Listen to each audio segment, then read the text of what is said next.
Amigos, sean todos bienvenidos a una nueva entrega de su espacio, La Voz del Tribunal Constitucional. Para nosotros siempre será gratificante reencontrarnos con todos ustedes. Gracias por sintonizarnos. Nuestro compromiso será seguir fomentando la cultura constitucional a través de nuestros diferentes órganos de difusión. Cada semana, con nuestros contenidos, seguiremos apostando al despertar de la conciencia de la ciudadanía aquí y en la diáspora. Esta semana, en La Voz del Tribunal Constitucional, abordamos un tema de importancia para la comunidad jurídica y la población en general. Hablamos del control de constitucionalidad en el siglo XXI en la República Dominicana, conociendo que son los tribunales del orden judicial y el Tribunal Constitucional los que poseen la prerrogativa de examinar la coincidencia o no de las leyes con el texto constitucional y sobre la base de este experticio declarar o no su nulidad. Para hablarnos de este tan importante tema, nos acompañan el licenciado Pedro Luis Montilla Castillo y la doctora Aracelis Fernández Estrella. También tendremos los segmentos acostumbrados, efemérides constitucionales, las noticias y mucho más. Amigos, aperturamos nuestro contenido con el artículo 185 de la Constitución a propósito del tema central que abordamos en el día de hoy. Veamos.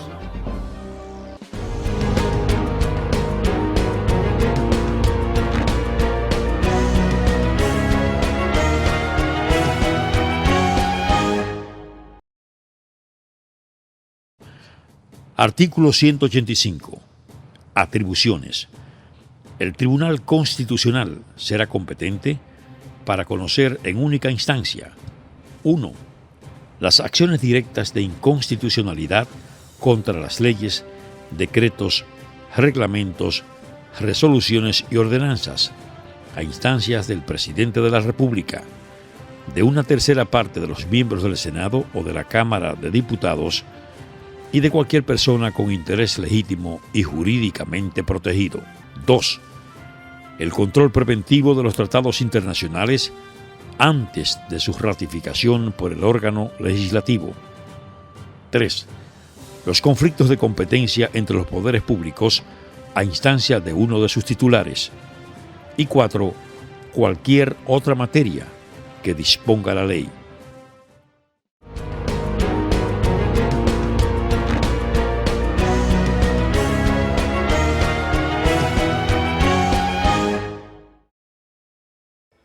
Continuamos con el desarrollo de su programa, La Voz del Tribunal Constitucional. A continuación, conversaremos con el licenciado Pedro Luis Montilla Castillo, catedrático universitario y subconsultor jurídico del Poder Ejecutivo. Con él conversaremos el tema, el control de constitucionalidad en el siglo XXI. El licenciado Pedro Montilla es licenciado en Derecho, egresado de la Pontificia Universidad Católica, Madre y Maestra. Ha cursado programas de maestría en Derecho Administrativo en la Pucamaima. Además, Derecho Constitucional por la Universidad de Palermo en Argentina y Argumentación Jurídica en la Universidad de León, España. Fue letrado del Tribunal Constitucional y además es catedrático universitario por la Pucamaima y la UNFU. Actualmente se desempeña como subconsultor jurídico del Poder Ejecutivo. Bienvenido al programa, licenciado Pedro Montilla. Ariel, muchísimas gracias. Para mí es un inmenso placer poder compartir desde este espacio. Licenciado, para poner en contexto a la teleaudiencia, ¿qué se entiende por el control de constitucionalidad? Ariel, para entender lo que es el control de constitucionalidad, yo propongo que veamos un razonamiento corto. Vamos a partir de la premisa principal, la premisa mayor, de que la Constitución es una herramienta normativa que tiene como principal fin la tutela de la dignidad de los seres humanos y lo alcanza mediante el establecimiento de un conjunto de derechos y garantías por una parte y por otra parte mediante la limitación y organización del poder político. En una segunda premisa, en un segundo plano, vamos a tomar en cuenta que la Constitución es una norma jerárquicamente superior a toda otra norma y que es por tanto el parámetro de validez formal y material para la creación normativa en el resto del Estado. De esas dos premisas vamos a tener una conclusión necesaria y es que toda actividad normativa del Estado contraria a la Constitución, por esa naturaleza superior de la Constitución, debe ser nula. porque no puede ser la Constitución a un mismo tiempo superior y entonces contraria a otras normativas inferiores que existan. El mecanismo para esa nulidad, el mecanismo para poner en contexto con la Constitución cualquier norma que pueda ser contraria a la misma es el control de la constitucionalidad, que en República Dominicana puede practicarse o por la vía difusa ante el Poder Judicial o por la vía concentrada ante el Tribunal Constitucional. Pedro, existen autores como el español Fernández Sesgado que plantean que esa clásica bipolaridad entre el sistema difuso y el sistema concentrado ha sido desplazado hoy en día por una convergencia, un modelo híbrido entre ambos mecanismos. ¿Cuál es tu parecer al respecto? De hecho, Ariel, esa postura del profesor Fernández Segado es la que existe normativamente en la República Dominicana desde 1994, lo que nosotros llamamos un sistema de control mixto. El modelo difuso tiene beneficios indudables, presenta la posibilidad de más cercanía entre el litigante y el juez que conoce del asunto.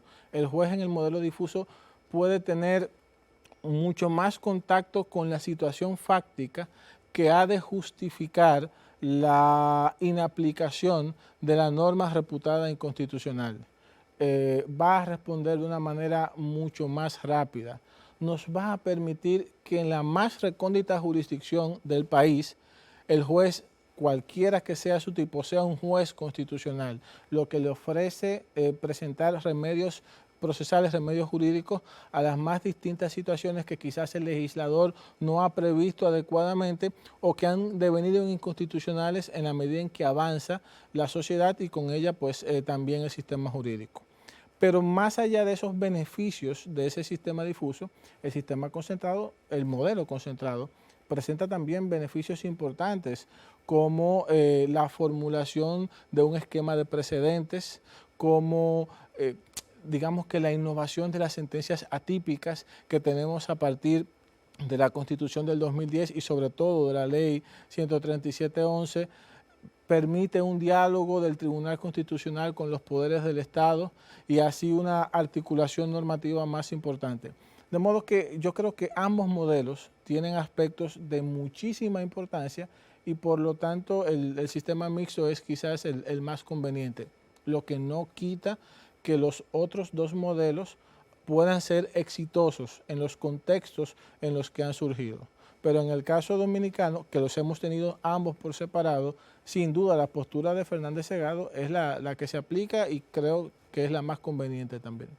Como tú bien sabes, el jurista norteamericano Ronald Dworkin planteó su célebre teoría de la única respuesta correcta para justificar el control judicial de la constitucionalidad. Otros autores se oponen a esta teoría, como Jeremy Waldron, que plantea la democracia deliberativa. ¿Cuál es tu parecer sobre este debate de Dworkin y Waldron? Mira, Ariel, interesantísimo. El debate entre Dworkin y Waldron tiene mucho que ver, pasa por la discusión, ¿verdad?, de la naturaleza contramayoritaria de los órganos jurisdiccionales que están encargados de aplicar el control de constitucionalidad y la relevancia de los temas políticos que muchas veces son objetos de este control. Entonces, Dworkin de alguna manera, ojo, tanto Dworkin como Waldron procuran un escenario donde la democracia sea fortalecida y donde las decisiones entren en ese juego democrático, solamente que lo van a apuntar de modos distintos. Dworkin afirmará que lo que hace democrática la decisión es qué tan correcta sea, qué tan justa sea. Y él dice, si la decisión es correcta, por ejemplo, si la decisión protege derechos fundamentales cuando se ejerce el control de constitucionalidad, no es tan relevante que sea del gusto de las mayorías, sino que proteja esos derechos. Y en tanto lo protege, la decisión es democrática. Waldron dice, pero ¿cómo va a ser democrática si las mayorías no están a favor de ella? Esa decisión debe tomarla el Poder Legislativo. Entonces, la discusión se mantiene, digamos que en el escenario contemporáneo, no hay posturas pacíficas todavía al respecto. y yo no podría llamar como incorrectas a alguna de las mismas. Sin embargo, me inclino a pensar, y aquí en parte le doy razón tanto a Waldron como a algunos otros autores de la misma línea de pensamiento, pienso en Mangabeira Unger, por ejemplo, que insisten en que corremos el peligro de desnaturalizar el control de constitucionalidad si todos los temas, aún de una naturaleza eminentemente política, pueden ser resueltos por esa vía siempre y cuando la solución sea jurídicamente correcta, porque entonces podríamos incurrir en el desplazamiento de poder frente a órganos que están constitucionalmente establecidos para tomar esas decisiones. Si la audiencia tiene más interés en esa línea temática, puede ver un trabajo del profesor Gustavo Zagrebelsky titulado La justicia constitucional en el siglo XXI. Precisamente, Gustavo Zagrebelsky fue uno de los ideólogos del neoconstitucionalismo, que es una corriente que ha irradiado prácticamente todas las constituciones del hemisferio americano, incluyendo la dominicana. ¿Crees tú que ese neoconstitucionalismo también ha irradiado la figura del control de constitucionalidad? El neoconstitucionalismo, Ariel, hay que verlo en dos perspectivas. La perspectiva cronológica y la perspectiva teórica. En el primer caso, vamos un poquito hacia atrás. El constitucionalismo, en términos generales, dice Mauro Barberis, que es la doctrina normativa que procura la limitación jurídica del poder político. Ese constitucionalismo se presenta en un primer momento como el constitucionalismo liberal de las revoluciones burguesas del siglo XVIII, especialmente en Estados Unidos en 1776 y en Francia en 1789. Y nos dice, de aquí surgen los derechos civiles y políticos, las libertades. Luego viene una segunda ola del constitucionalismo, el constitucionalismo social, que viene con las constituciones de Querétaro en 1917 y Weimar en 1919, y dice, las libertades son importantes pero no suficientes. Vienen los derechos prestacionales, que nosotros hoy llamamos derechos de segunda generación. Luego de 1945 aparece entonces un tercer tipo de constitucionalismo al que llamamos constitucionalismo moderno o neoconstitucionalismo, que pone el énfasis en el carácter normativo de la Constitución y precisamente en las consecuencias que se derivan de ese carácter normativo jerárquicamente superior, la aplicación directa de la Constitución, la aplicación inmediata, su especial posición como fuente de derecho, entre otros aspectos. Precisamente en el marco de ese neoconstitucionalismo cronológico, es en el que florecen las mayorías de las jurisdicciones constitucionales especializadas en el mundo. Es decir, el auge de los tribunales constitucionales y de la justicia constitucional especializada y por lo tanto del control de constitucionalidad se da en el marco de ese neoconstitucionalismo cronológico. Ahora bien, hay una concepción teórica del neoconstitucionalismo que es criticada por algún sector de la doctrina. Pienso, por ejemplo, en Juan Antonio García Amado en España, que dice, es que en el neoconstitucionalismo estamos abriendo una puerta muy amplia, donde pasa casi todo lo que podemos justificar desde la perspectiva de lo racional, en términos de Robert Alexy. Y eso produce la desnaturalización del control de constitucionalidad en el sentido de que casi cualquier cosa puede ser justificada y es visto con ciertos recelos. Entonces, ¿importa el neoconstitucionalismo en el control de constitucionalidad? Sin lugar a dudas. Pero, tenemos que tener cautela de hasta qué punto el neoconstitucionalismo sirve como un pie de amigo para una teoría que permite justificar aspectos que por su naturaleza deberían ser tratados en otro ámbito de discusión. Pedro, has publicado recientemente una saga de artículos donde analizas las constituciones de la Primera República y la Segunda República. En tu estudio de esas constituciones, ¿cómo ha evolucionado el control de constitucionalidad en la República Dominicana? Ariel, la pregunta es interesante y es un tema que, como tú bien dices, a mí me apasiona. Yo sostengo que en la Constitución de San Cristóbal, en 1844, si bien no se creó un sistema de control expreso, sí estaban sentadas las bases para que se ejerciese el control de constitucionalidad, porque se establecía y reiteraba la supremacía de la Constitución, artículos 201 y 209, se establecía que el Poder Legislativo no podía dar normas inconstitucionales, y también se establecía en los artículos 25 y 135 que al Poder Judicial le estaba prohibido fallar en base a leyes inconstitucionales. Es decir, que aunque no se establecía un procedimiento claro, pero era notorio que había una doble protección, tanto de impedir al legislativo legislar contra la Constitución, pero en el caso de que se cometiese el error, entonces se ponía en manos del judicial superarlo. No hubo mayores cambios en la Primera República respecto a esto. Tampoco en la primera etapa de la Segunda República, las constituciones de 1865, 66, 68 y 72. Sin embargo, hay un cambio importante en la Constitución de 1874 que se replica en la Constitución de 1875, donde sí se establece un sistema particular.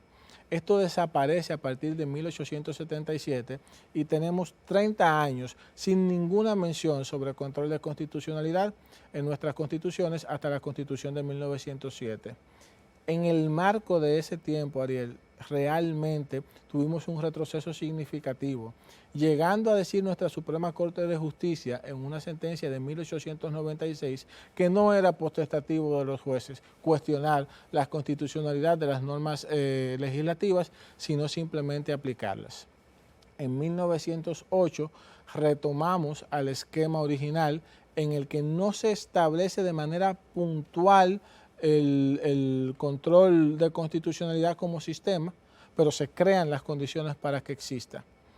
Así permanece hasta 1916, luego de la intervención norteamericana en 1924, por primera vez tenemos un sistema concentrado. Usted iba al tribunal ordinario y si planteaba una excepción de inconstitucionalidad, el caso se sobreseía y se remitía a la Suprema. Y era la Suprema la que decidía y entonces podía continuarse el asunto. Esto cambia en 1927 y retornamos entonces al control difuso. Así se mantiene con algunas variaciones en el 42 y en el 47 hasta la Constitución de 1966, donde nuevamente el tema del control de constitucionalidad como sistema sale de la Constitución, aunque permanecen las condiciones de supremacía que justifican que de manera pretoriana el juez pudiese aplicar el control de constitucionalidad. De hecho, lo hace.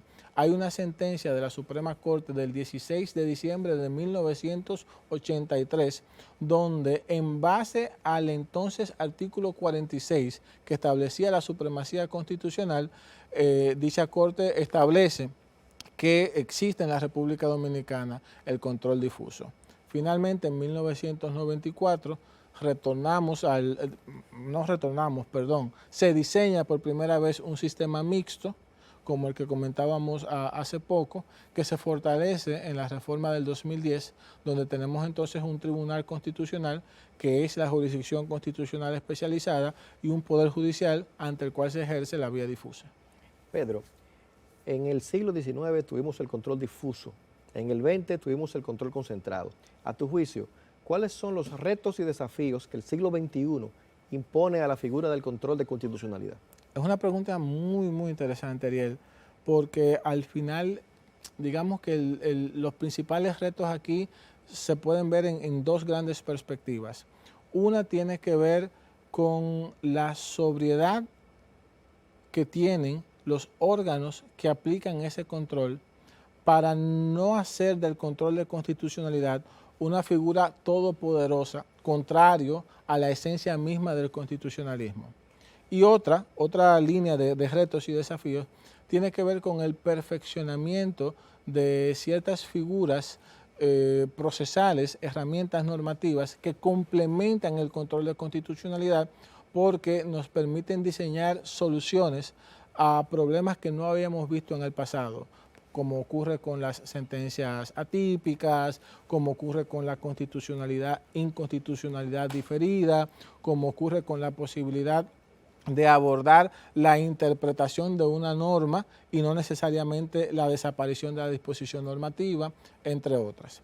Esos son quizás, digamos, la generalidad de los dos grandes retos del siglo. Sobre el primero, una parte importante de la doctrina, quizás inspirados en los temores de Kelsen, dicen que tenemos que tener cuidado con el control precisamente para que no produzca una suerte de desplazamiento de poder.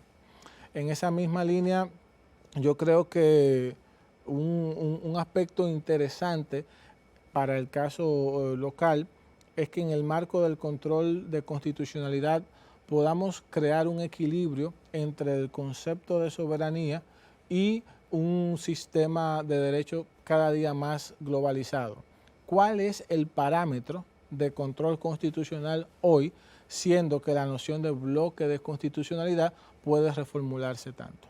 Finalmente, Ariel, hay una expresión del maestro Eduardo García de Enterría que dice que al aplicar el control de constitucionalidad, el juez constitucional es, digamos que, el representante del constituyente, ¿no? Y al hacerlo tiene que salvaguardar que la soberanía permanezca en el pueblo y no en los poderes constituidos. Ese reto no viene con el siglo XXI, ha estado ahí siempre, pero quizás es el más importante y por eso la relevancia de la función. Muchas gracias, licenciado Pedro Montilla, por acompañarnos en nuestro programa. Ariel, un inmenso placer para mí, gracias a ustedes. Estuvimos conversando con el licenciado Pedro Montilla sobre el tema el control de constitucionalidad en el siglo XXI. No se muevan porque tras la pausa seguimos con más de su espacio, La Voz del Tribunal Constitucional.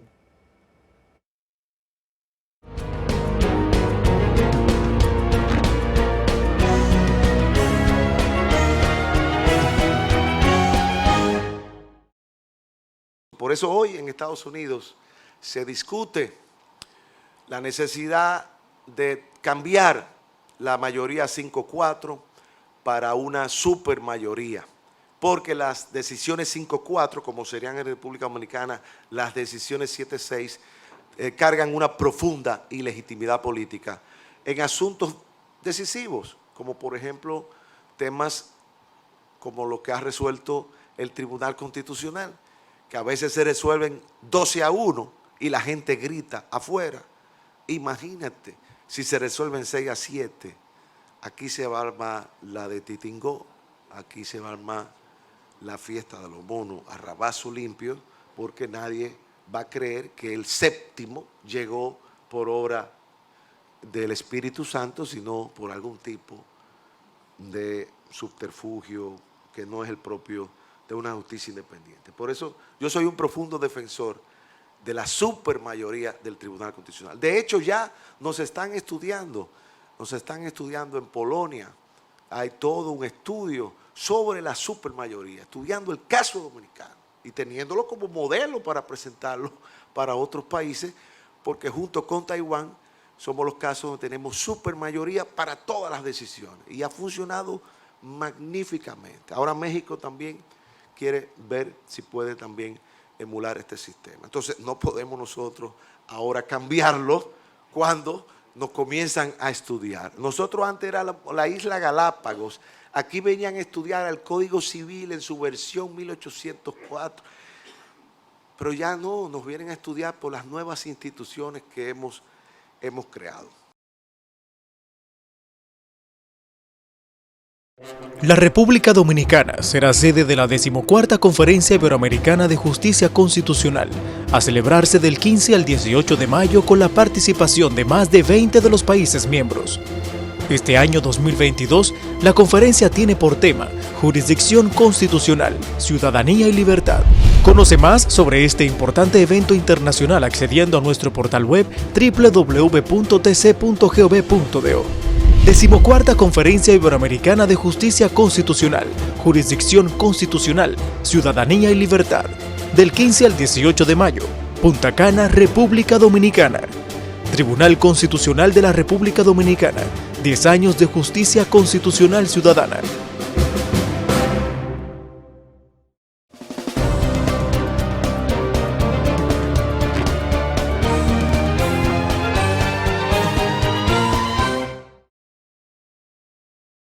El Tribunal Constitucional de la República Dominicana, creado al amparo de la Constitución proclamada el 26 de enero del 2010, está integrado por 13 jueces. El tribunal es el órgano que se encarga de la interpretación final de la Constitución, la defensa de la integridad del texto constitucional y de la armonía del ordenamiento jurídico adjetivo respecto de la propia ley fundamental, además de garantizar la efectividad de los derechos fundamentales.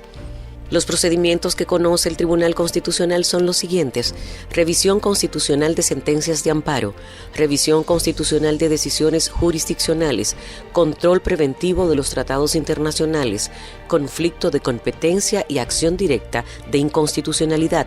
De esta última estaremos hablando en este reportaje. La acción directa de inconstitucionalidad contenida en el artículo 185, numeral 1 de la Constitución y los artículos 38 al 50 de la Ley Orgánica del Tribunal Constitucional y los procedimientos constitucionales, la número 137-11, tiene como finalidad verificar que toda ley, decreto, reglamento, resolución u ordenanza se encuentre conforme con las disposiciones contenidas en la Constitución Dominicana vigente. En tal virtud, el Tribunal Constitucional determina a través del juicio de constitucionalidad si existe una oposición objetiva entre el contenido de la disposición enjuiciada y lo que la Constitución política dispone sobre ese particular. Conforme al artículo 185 de la Constitución, la acción directa de inconstitucionalidad podrá ser interpuesta a instancia del Presidente de la República, de una tercera parte de los miembros del Senado o de la Cámara de Diputados y de cualquier persona con un interés legítimo y jurídicamente protegido. La Carta Magna, en el numeral 1 de su artículo 185 y el artículo 36 de la Ley número 137-11, establecen que pueden ser atacados en inconstitucionalidad las leyes, decretos, reglamentos, resoluciones y ordenanzas que contravengan el ordenamiento constitucional. El procedimiento para incoar una acción directa en inconstitucionalidad está contenido en los artículos 38 al 50 de la Ley número 137-11, la cual interpone mediante un escrito presentado ante la Secretaría del Tribunal Constitucional, en el cual se exponen los fundamentos de la acción, con cita concreta de las disposiciones constitucionales que se consideran vulneradas. Luego se convocará a una audiencia oral y pública a fin de que el accionante, la autoridad de la que emana la norma o el acto cuestionado y el Procurador General de la República presenten sus conclusiones. Las sentencias que declaren la inconstitucionalidad generan la anulación de la norma o los actos impugnados, eliminándolos del ordenamiento jurídico. Las decisiones que deniegan la acción únicamente surtirán efecto entre las partes en el caso concreto y no producirán cosa juzgada, salvo que declaren la inconstitucionalidad de la norma, en cuyo caso sí produce cosa juzgada constitucional.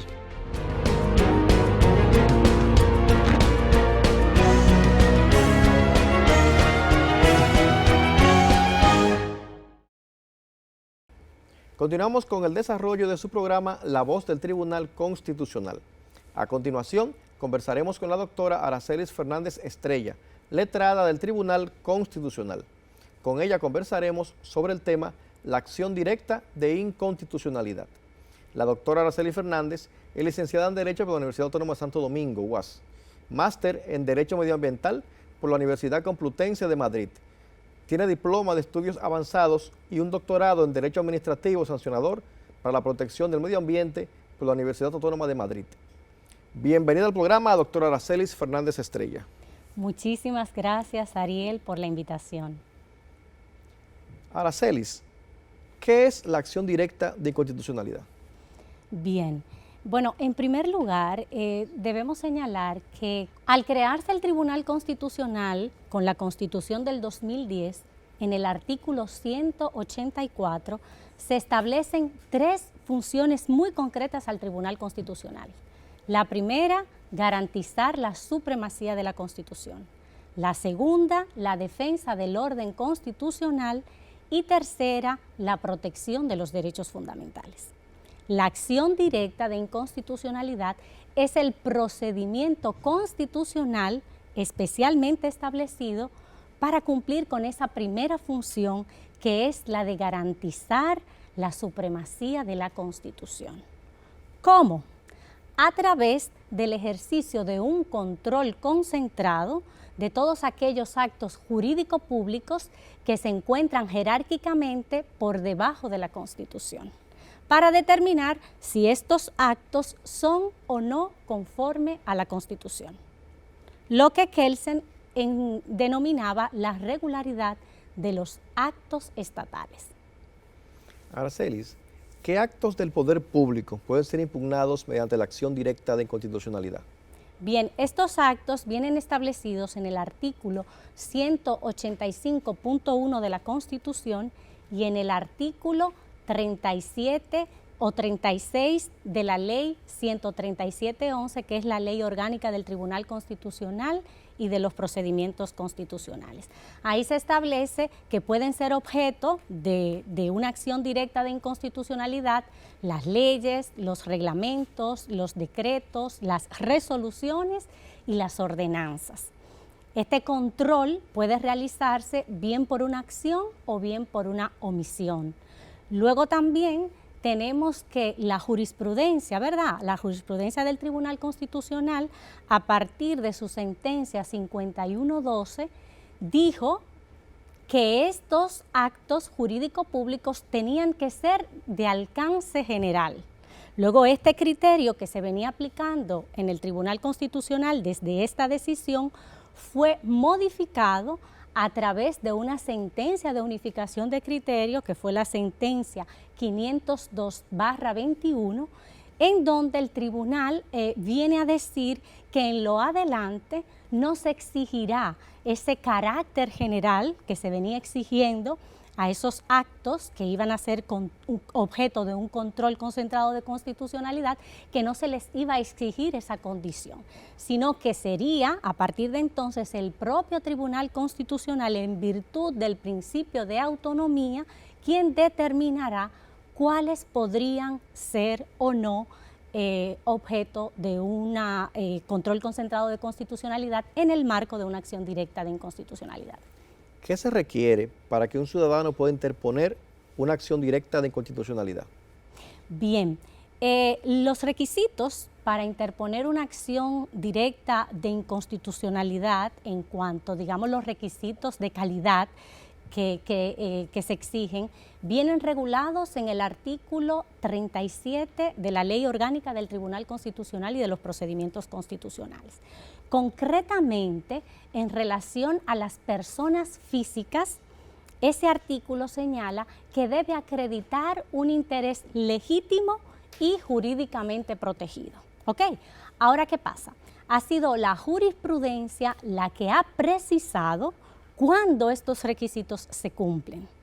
Y aquí tenemos nuevamente otra sentencia de unificación de criterio, que es la sentencia 345/19, que es la que dice, la que establece ya, que este requisito, en el caso de las personas físicas, se va a acreditar con demostrar que el accionante tiene una mayoría de edad, que en este caso, ¿verdad?, en nuestro país es cumplido los 18 años, y que porte una cédula de identidad. Con esta demostración, pues ya se entiende, ¿verdad?, que esta persona cumple con ese requisito de calidad que exige el artículo 37 de la Ley Orgánica del Tribunal Constitucional. Aracelis, ¿cuál es el procedimiento que se sigue ante el Tribunal Constitucional una vez entablada la acción directa? Bien, pues esto, ¿verdad? Una vez depositada la instancia de acción directa en inconstitucionalidad por ante la Secretaría del Tribunal Constitucional, ¿verdad? Esa instancia que, de acuerdo a lo que establece la ley orgánica, debe de establecer de una manera muy clara y precisa esos motivos de inconstitucionalidad en la cual se sostiene, y debe de identificar también de una manera muy clara cuáles son esos preceptos constitucionales que presuntamente vulnera, ¿verdad? Una vez se ha depositado esta instancia, el tribunal procede a realizar la notificación de la misma a todas las partes del proceso. ¿Y cuáles son esas partes en el proceso? Bueno, por un lado tenemos al Procurador General de la República, que es siempre parte en todos los procedimientos constitucionales de acción directa de inconstitucionalidad, y por otro lado tenemos al órgano que dicta ese acto jurídico público, ¿verdad? En el caso de una ley, pues se notificará al Senado y a la Cámara de Diputados, y en el caso de que se trate de una resolución emanada de una administración pública, pues entonces a esa administración pública de donde procede esa resolución.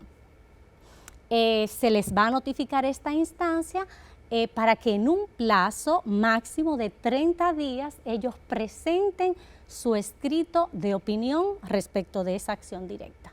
Hay que decir que en ese momento, concomitantemente, el tribunal va a publicar en su portal institucional un extracto de esa acción directa a los fines de que cualquier interesado, por ejemplo, pueda presentar un escrito de amicus curiae en caso de que cumpla con los requisitos que establece la normativa para ello. Una vez vencido este plazo de los 30 días, pues entonces el tribunal convoca para la celebración de una audiencia pública y oral, a los fines de que todas las partes en el proceso puedan presentar sus conclusiones. Respecto a esta cuestión, hay que señalar que la no comparecencia de una de las partes o la no presentación de un escrito de opinión de una de las partes no invalida el proceso, porque en virtud del principio de oficiosidad, el tribunal va a continuar con el conocimiento de esa acción directa en inconstitucionalidad. Una vez celebrada esta audiencia, ese expediente va a quedar en estado de fallo y el tribunal dispone de un plazo máximo de 4 meses para poder decidir esa acción directa de inconstitucionalidad. Explícanos un poco sobre los tipos de sentencia que puede dictar el Tribunal Constitucional en ocasión de una acción directa. Las sentencias que dicta el Tribunal Constitucional en el marco de una acción directa en inconstitucionalidad, de acuerdo con los artículos 44 y 45 de la Ley Orgánica del Tribunal Constitucional y de los procedimientos constitucionales, puede ser de acogimiento o de rechazo de la acción. ¿Cuáles son aquellas decisiones de acogimiento? Son aquellas que, como su nombre indican, acogen la acción directa, ya sea de una manera parcial o de una manera total, tras verificar que existe, digamos, una discordancia, una contradicción entre ese acto jurídico que se está impugnando y la Constitución. Entonces, en esos casos, esas decisiones producen cosa juzgada y, consecuentemente, también producen la anulación de esa disposición normativa o de ese acto que se considera no conforme con la Constitución, se anula y se expulsa del ordenamiento jurídico. Por otro lado, tenemos las sentencias de denegación de la acción directa en inconstitucionalidad. Estas sentencias, pues lo que vienen a hacer es que luego de analizar, de confrontar ese acto jurídico público que se está impugnando con la Constitución, el tribunal determina que esa norma, ese acto es conforme a la Constitución. En esos casos, pues no se produce cosa juzgada, y cuando no se produce cosa juzgada, eso significa que en el futuro ese acto jurídico público puede ser nuevamente atacado en inconstitucionalidad. También hay que decir que en los casos en que se dicta una sentencia de denegación de la acción, el tribunal también puede dictar sentencias interpretativas de conformidad con el artículo 47 de la Ley Orgánica del Tribunal Constitucional y de los procedimientos constitucionales. ¿Y qué son estas sentencias? Son estas sentencias que establecen una nueva interpretación que hay que hacer de ese acto jurídico público que se impugna para que sea, digamos, conforme a la Constitución. O quizás también puede establecer cuáles interpretaciones de esa norma resultan inadecuadas y por tanto resultan inconstitucionales. En ese sentido, por ejemplo, el artículo 47 prevé de manera expresa, por ejemplo, lo que son las sentencias aditivas, que vienen a intentar corregir las omisiones legislativas, por ejemplo, en la que podrían incurrirse para, digamos, añadiendo algún precepto, pues hacer que esa norma tenga una interpretación conforme a la Constitución. También el artículo 47 se refiere expresamente a las sentencias exhortativas, ¿verdad? Que son aquellas sentencias que instan, bien sea al Poder Legislativo o algún órgano de la Administración, a dictar un nuevo acto jurídico público que, incorporando unos criterios previamente señalados por el tribunal, pues entonces pueda corregirse cualquier interpretación no conforme a la Constitución que pudiera tener. También en el artículo 47 se dice que el tribunal puede acudir, ¿verdad?, a otros tipos de sentencias interpretativas que tomando, digamos, como referencia el derecho comparado. Y en ese sentido también el tribunal ha pronunciado sentencias manipulativas, ha pronunciado sentencias reductoras y también, y no solamente en el marco del procedimiento de la acción directa de inconstitucionalidad, estas sentencias de unificación de criterio que el tribunal pues también ha hecho bastante uso de esta técnica. Muchas gracias, doctora Aracelis Fernández, por acompañarnos en nuestro programa. Un placer para mí estar aquí. Estuvimos conversando con la doctora Aracelis Fernández Estrella sobre el tema la acción directa de inconstitucionalidad. No se muevan porque tras la pausa seguimos con más de su espacio, La Voz del Tribunal Constitucional.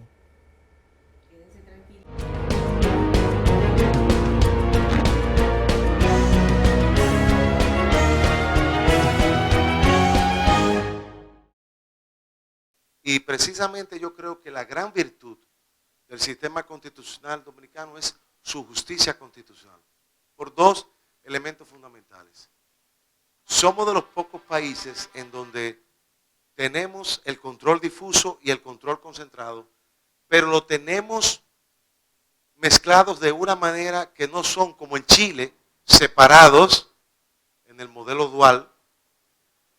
Es un modelo mixto que tiene un cordón umbilical, una especie de casación constitucional, que es el recurso de revisión contra sentencia firme y el recurso de revisión de las decisiones que dictan los jueces de amparo, que permiten que el tribunal trace la uniformidad de la jurisprudencia constitucional. Eso es algo maravilloso. Primero, porque no desapodera al juez ordinario. En República Dominicana todo juez, desde un miserable, no por los sueldos, juez de paz, hasta el más encopetado juez de la Corte de Casación, es un juez constitucional.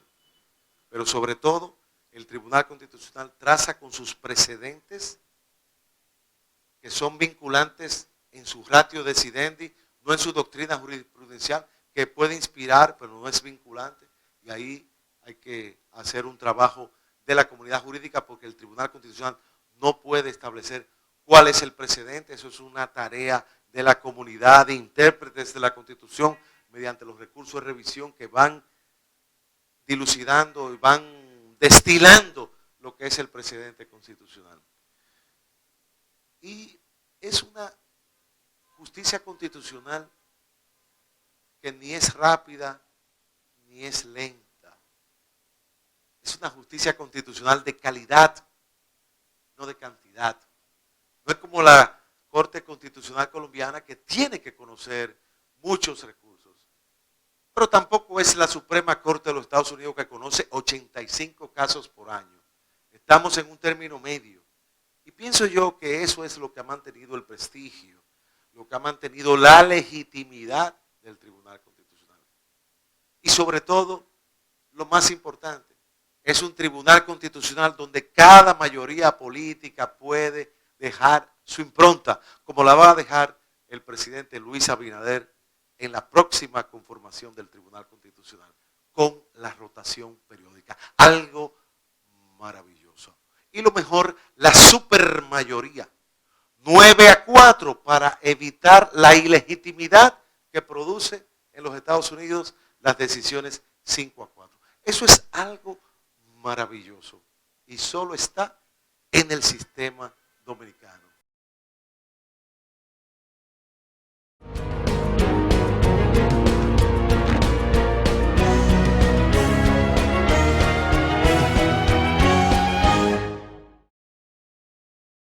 Tras el estallido de la Guerra de Abril de 1965 y como forma de llenar el vacío de poder que se generó por el derrocamiento del triunvirato, el restablecido Congreso Nacional nombró presidente provisional al doctor José Rafael Molina Ureña, hasta tanto retornara del exilio el presidente constitucional, profesor Juan Emilio Bosch y Gaviño.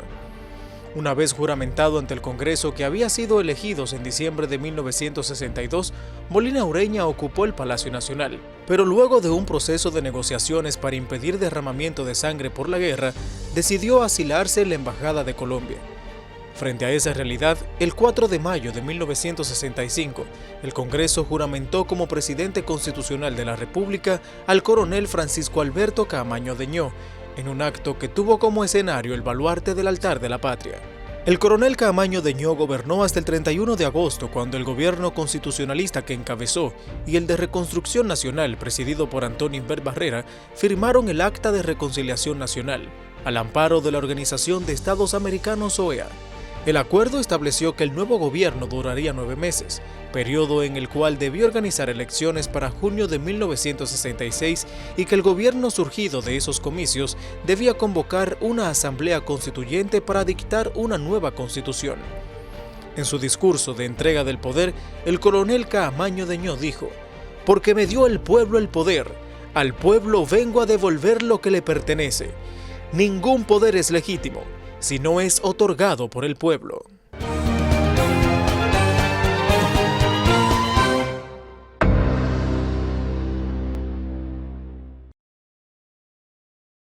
Llegamos al segmento noticioso con el compañero Guillermo Enríquez, quien nos informará sobre las actividades que desarrolló el Tribunal Constitucional en esta semana. Adelante, Guillermo. Muchísimas gracias, Ariel. Bienvenidos a este segmento informativo en su programa La Voz del Tribunal Constitucional. Comencemos. El Tribunal Constitucional dejó en estado de fallo 5 expedientes de acción directa de inconstitucionalidad durante una audiencia pública celebrada en la Sala Augusta de la Suprema Corte de Justicia. Declara el presente caso en estado de fallo. Al inicio de la audiencia, el magistrado Ray Guevara señaló que ha llegado a la conclusión de que en la República Dominicana existen muchos meses de la patria, comenzando por febrero, que incluye los primeros días de marzo, siguiendo con abril, mes en el que en 1963 se proclamó la primera Constitución Social. Recordó que también noviembre tiene razones para considerarse mes de la patria, entre ellas por la salida de los Trujillo y lo ocurrido con las hermanas Mirabal, que van al cielo a guiar el espíritu libertario de los dominicanos y la defensa de los derechos de la mujer. Y por supuesto, otro abril,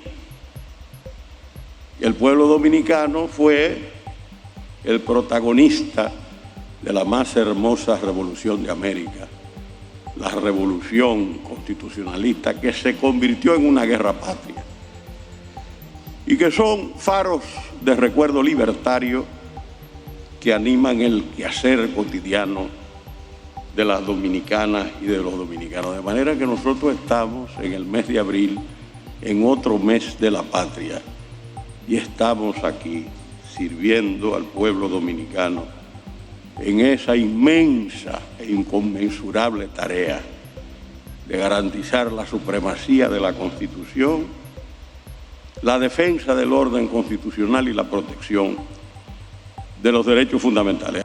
Seguimos con más noticias. El Tribunal Constitucional puso en circulación el tercer número de su Revista Dominicana de Derecho Constitucional en el marco de la 24ª Feria Internacional del Libro Santo Domingo 2022.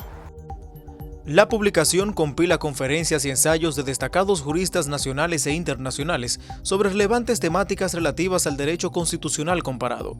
El acto de puesta en circulación, celebrado en el Instituto Duartiano el pasado 28 de abril, fue encabezado por el magistrado Víctor Joaquín Castellanos Pisano, juez del TC y presidente del Consejo Editorial, quien tuvo a cargo la presentación formal de la revista. El magistrado Castellanos Pizano informó que la obra recoge las ponencias presentadas durante el tercer seminario iberoamericano sobre constitucionalización de la seguridad social, celebrado en Santo Domingo en 2019, en el marco de los 65 años de creación de la Organización Iberoamericana de Seguridad Social. En otras noticias, el Tribunal Constitucional realizó un acto de reconocimiento a los servidores constitucionales que cumplieron 5 y 10 años de labor ininterrumpida en esta alta corte. Estamos en el año de celebración del 10º aniversario del Tribunal Constitucional, una nueva y pujante organización que nace con la Constitución Dominicana del año 2010, con la misión de garantizar la supremacía de la Constitución, la defensa del orden constitucional, el respeto a la dignidad humana y la protección efectiva de los derechos fundamentales.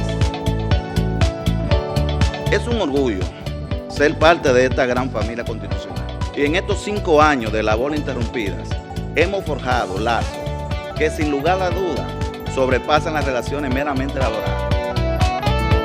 No fue por azar que el lema patrio dominicano es Dios como soporte de la patria y de la libertad. Dios, patria y libertad. Si Dios es eterno, la República Dominicana será eterna.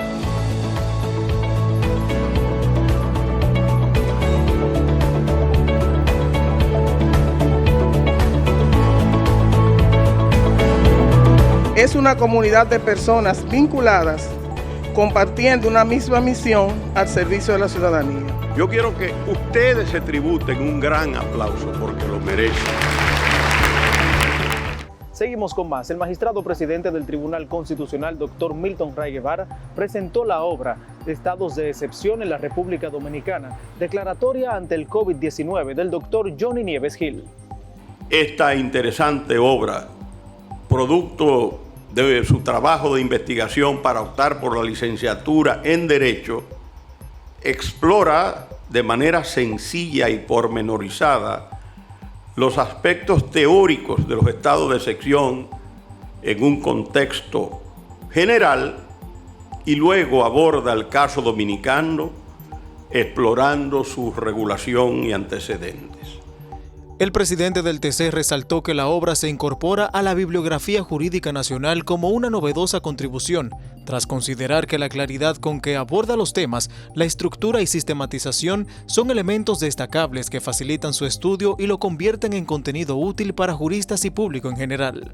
Este estudio constituye un referente y al mismo tiempo un punto de partida para ahondar en la discusión sobre las fortalezas y debilidades del marco normativo que regula los estados de excepción en nuestro país y otros elementos conexos. La claridad con que aborda los temas, la estructura y la sistematización del presente trabajo son elementos destacables que facilitan su estudio y lo convierten en contenido útil, no solo para juristas, sino también para el público en general, llamado a empoderarse de los contenidos constitucionales.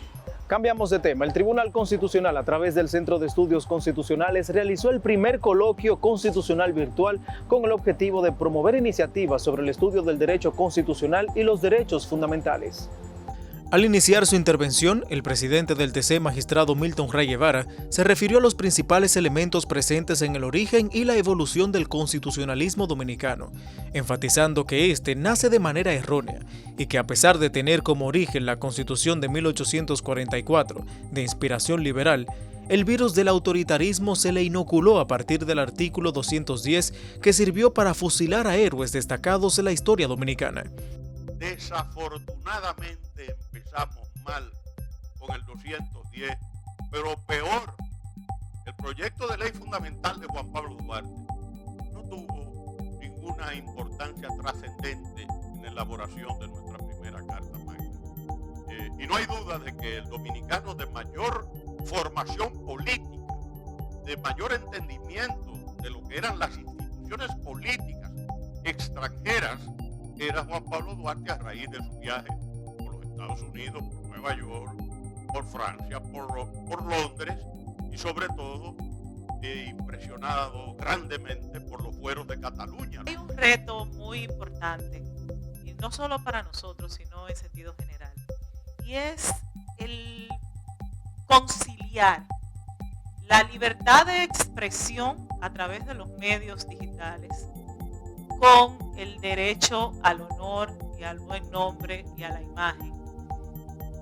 Es una tarea pendiente, un desafío que se tiene. Igualmente, el que esa información pues sea veraz. De su lado, el jurista y catedrático Eduardo Jorge Prats se refirió a los aportes del constitucionalismo dominicano, incluyendo su apreciación sobre la influencia de la jurisdicción constitucional, destacando el importante rol del Tribunal Constitucional en la promoción de la cultura constitucional y en el fomento del diálogo relacionado con el derecho constitucional para construir una ciudadanía democrática, consciente de sus derechos, cuyo beneficio es el mejoramiento de la calidad de vida. Yo quiero decir que lo mejor del constitucionalismo dominicano es que un constitucionalismo mestizo, un constitucionalismo callejero, es un constitucionalismo perruno, como ese perro callejero mezclado, que no es puro, que recibe las influencias de los diferentes modelos constitucionales, pero que no nos importa acríticamente. Nunca lo hemos hecho, ni siquiera con los códigos. No es una simple traducción, nosotros adaptamos los códigos. No los adoptamos, los adaptamos a nuestra realidad. En eso el dominicano es un jurista fuerte, vibrante, no es fofo. ¿Por qué? Porque no se conforma con su ordenamiento. Y precisamente yo creo que la gran virtud del sistema constitucional dominicano es su justicia constitucional. En la parte final, los exponentes expresaron su parecer acerca de los retos pendientes del constitucionalismo dominicano. El magistrado Milton Rey Guevara señaló 4 puntos: la enseñanza de la Constitución, el desarrollo de las leyes complementarias a la Constitución de 2010, el fortalecimiento del poder jurisdiccional y la tarea de evitar el falseamiento del Estado de Derecho. Entonces, si nosotros queremos constitución con constitucionalismo, estos eventos y todo lo que sea formación y todo el espíritu que tiene la ley orgánica del Tribunal Constitucional en su artículo 35, que prácticamente le da un mandato de promover la enseñanza del derecho constitucional, eso habrá que hacerlo con más fortaleza.